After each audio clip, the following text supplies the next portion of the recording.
Le Conseil des ministres a autorisé le recrutement exceptionnel de 300 assistants des eaux et forêts en complément du recrutement qui était déjà en cours, dont le lancement a démarré le 14 mars 2024 au nombre de 975. Et au cours de ce recrutement, vous aurez constaté que le Conseil des ministres passé a autorisé que ce soit le recrutement au niveau de la police, le recrutement au niveau de l'armée, au niveau de la gendarmerie, un pourcentage qui est réservé aux volontaires pour la défense de la patrie. Mais au moment où la décision se prenait concernant les assistants des eaux et forêts, le concours avait été déjà lancé. Donc nous avons dû laisser le processus se poursuivre jusqu'au bout. Mais pour prendre ces volontaires pour la défense de la patrie en compte, donc il fallait demander une autorisation spéciale du Conseil des ministres pour pouvoir recruter cet effectif complémentaire. Donc il y a eu l'autorisation de recruter 300 assistants des eaux et forêts,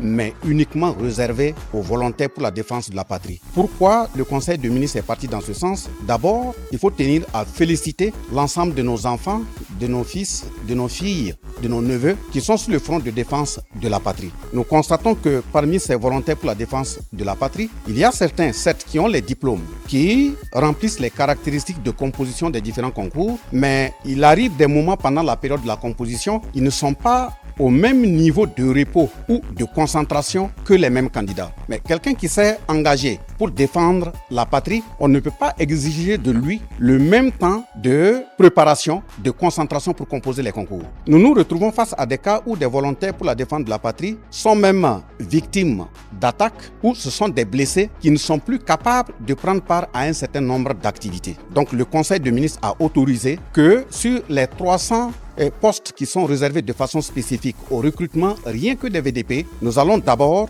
regarder sur ceux qui s'étaient déjà inscrits pour compétir au concours de 975 lancés pour les retenir. Je pense que nous avons fait l'estimation. Ils sont autour de 88 personnes que nous allons retenir et le reste, autour de 212, sera lancé à un concours de recrutement en complément d'effectifs, rien que les volontaires pour la défense de la patrie. Je termine en disant que l'analyse du Conseil des ministres doit se poursuivre. Ça ne va pas se limiter seulement au niveau des assistants des eaux et forêts. Même dans les autres segments professionnels de l'administration, nous allons regarder qu'est-ce qu'il faut faire pour l'ensemble de ces fils et filles du pays qui sont engagés sur le front de défense du pays.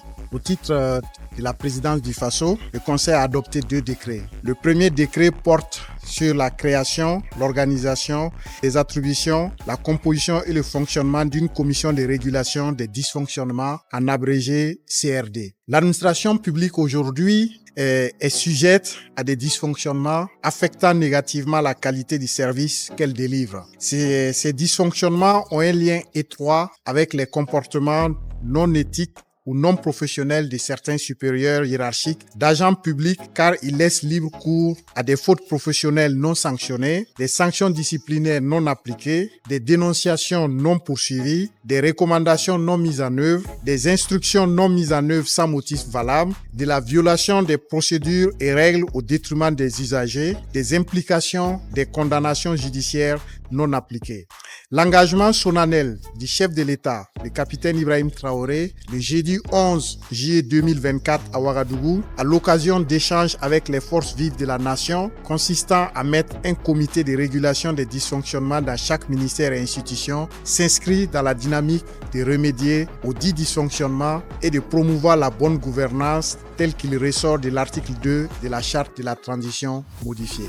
En exécution de cette orientation éclairée du chef de l'État, le présent décret permet la création, l'organisation, la composition et le fonctionnement et la fixation des attributions d'une commission de régulation des dysfonctionnements qui sera rattachée au cabinet de son Excellence, Monsieur le Président du FASO. Cette commission aura pour mission de faire corriger ou de corriger par elle-même tout dysfonctionnement dans les administrations publiques. Elle aura compétence sur toutes les structures centrales et déconcentrées des administrations civiles, paramilitaires et militaires, des collectivités territoriales, des sociétés d'État, des établissements publics de l'État et des associations reconnues d'utilité publique. Plus spécifiquement, elle sera chargée de requérir l'application des sanctions à l'encontre d'un agent fautif et du supérieur hiérarchique qui ne requiert pas la sanction. De veiller à l'application des recommandations non mises en œuvre des rapports d'audit et de contrôle des structures et des corps de contrôle public. De suivre l'exécution des sanctions judiciaires et administratives et de veiller à la mise en œuvre de leurs implications. D'assurer le traitement des dénonciations non poursuivies relativement aux faits traités par l'administration. La commission de régulation des dysfonctionnements CRD comprend un conseil d'orientation chargé d'apprécier l'opportunité de l'action des comités ministériels, institutionnels ainsi que du comité spécial. Le conseil d'orientation peut être saisi par le président du FASO, le premier ministre, le président de l'Assemblée législative de transition et le président du Conseil supérieur de la magistrature. Il peut s'auto-saisir des comités ministériels de régulation des dysfonctionnements, en abrégé CRDM, exécutent les délibérations du Conseil d'orientation dans les départements ministériels. Les comités institutionnels de régulation des dysfonctionnements, en abrégé CRDI, exécutent les délibérations du Conseil d'orientation dans les institutions constitutionnelles. Un comité spécial de régulation des dysfonctionnements, en abrégé CRDS, exécute les délibérations du Conseil d'orientation dans les administrations autres que les départements ministériels et les institutions constitutionnelles. L'adoption de ce décret permettra d'insuffler une nouvelle dynamique dans la gestion des administrations publiques par le renforcement de la bonne gouvernance et la délivrance d'un service public de qualité. Tels sont les éléments caractéristiques du premier décret. Le deuxième décret, adopté au titre de la présidence du FASO par le Conseil des ministres de ce jour, institue l'initiative présidentielle pour la production agricole et l'autosuffisance alimentaire 2024-2029.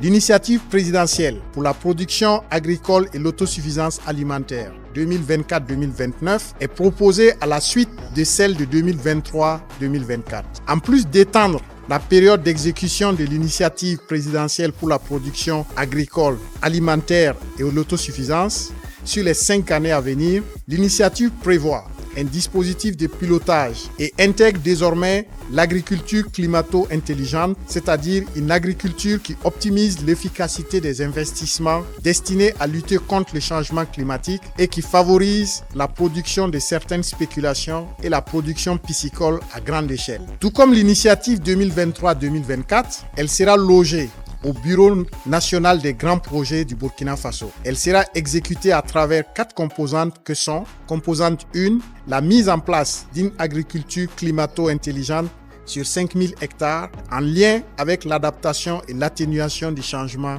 climatique. La composante 2, quant à elle, porte sur l'initiative d'urgence pour l'intensification de la production du riz, du blé et des produits maraîchers au Burkina Faso sur 16 000 hectares. La composante 3 s'articule autour du programme alimentaire militaire du Burkina Faso sur 6 750 hectares. La composante 4 porte sur le programme de production de défense de la patrie contre l'insécurité alimentaire sur 5 000 hectares, soit 3 500 hectares attendus de la Sosico et des villages voisins pour une production avec les volontaires pour la défense de la patrie, VDP, et les différentes coopératives, et enfin 1500 hectares de production avec la Chambre nationale d'agriculture. La mise en œuvre de l'initiative nécessitera la mobilisation de ressources financières durant les 5 prochaines années à hauteur de 120 893 950 000 francs CFA. L'adoption de ce second décret permettra d'assurer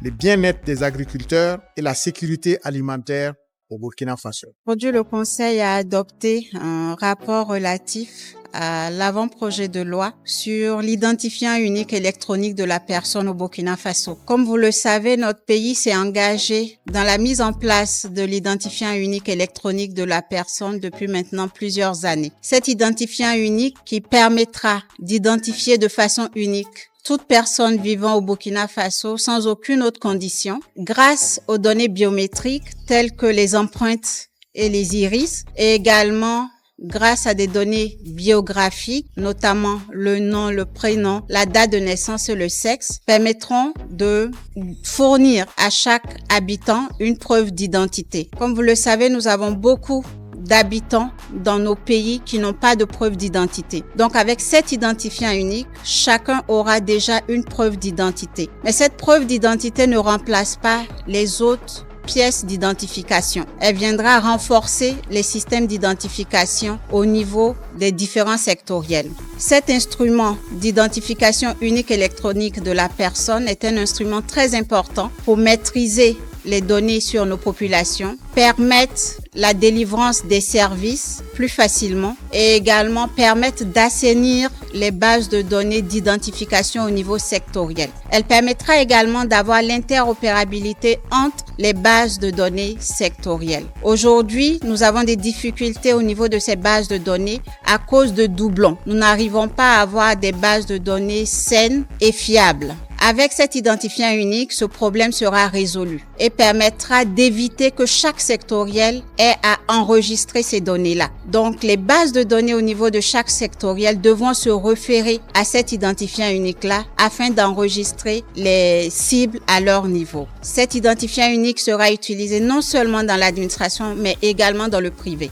L'identification au niveau de la santé se fera à partir de cet identifiant unique, au niveau de la fonction publique, au niveau de l'enseignement supérieur, au niveau de la sécurité. Toutes ces bases vont se référer à cet identifiant unique. Également au niveau des banques, au niveau des opérateurs de téléphonie mobile, tous ces acteurs devront désormais se baser sur cet identifiant unique pour procéder à l'identification de leurs clients ou en tout cas des personnes qu'ils doivent enregistrer au niveau de leur base d'identification sectorielle. C'est donc une étape importante dans ce processus-là, de pouvoir maintenant avoir le quitus du Conseil des ministres pour aller présenter le dossier à l'Assemblée pour avoir l'adoption de cette loi qui va permettre d'encadrer cet identifiant unique-là. Et dès qu'on aura le système d'identification unique qui est en train d'être mis en place et cette loi, nous pourrons procéder en l'enrôlement des habitants et leur fournir